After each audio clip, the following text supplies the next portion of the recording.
Three former Minneapolis police officers were criminally charged Wednesday in connection with the death of George Floyd in their custody, according to court records. In addition, Derek Chauvin, a fourth former officer who had already been charged with third-degree murder in the case, will now be charged with second-degree murder, the records show. The ex-cops, Tu Thao, J. Alexander Kung and Thomas Lane, had assisted Chauvin in arresting Floyd on Memorial Day on the suspicion that Floyd passed a counterfeit bill.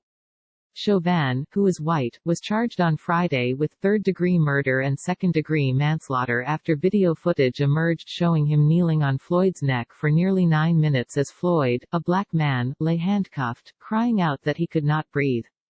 The video shows that Chauvin continued to keep his knee of Floyd's neck even after Floyd became non-responsive.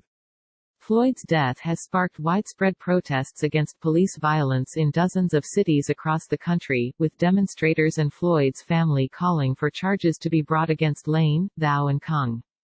The family also has demanded that Chauvin face a first-degree murder charge.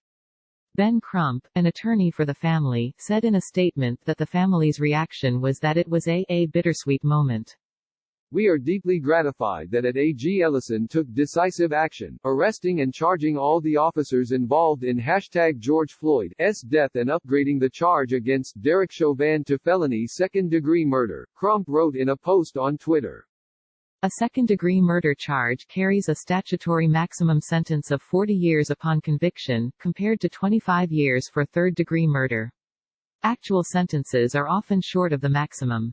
The charges were not immediately confirmed by Ellison's office. The Hennepin County Attorney's Office was handling prosecutions stemming from George Floyd's death until Minnesota Governor Tim Walz assigned Ellison the responsibility on Sunday. Minneapolis is located in Hennepin County. Two separate autopsies, one commissioned by Floyd's family and another performed by the Hennepin County, Minnesota, Medical Examiner's Office, both found that Floyd's death was a homicide, but differed in their determinations of its causes. The Hennepin County Medical Examiner's autopsy found that Floyd died from cardiopulmonary arrest, that was complicated by police subduing him with restraint and neck compression. The autopsy also cited underlying health conditions as contributing to his death. But the independent autopsy, conducted by pathologists hired by Floyd's family, found that he died from asphyxiation, and that pressure on both his neck and back contributed. Dr. Michael Baden, one of the pathologists and a former chief medical examiner for New York City, said Monday that Floyd had no underlying medical problems that caused or contributed to his death. The criminal complaint against Chauvin details Kung's and Lane's actions during Floyd's arrest.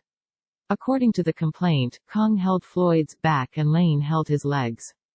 At one point, Kung checked for a pulse, and said, "I couldn't find one," according to the complaint. But he and the other cops stayed in their positions for approximately 2 more minutes. Floyd repeatedly told the officers that he could not breathe, cried out for his deceased mother, and asked the officers please. The complaint against Chauvin reads.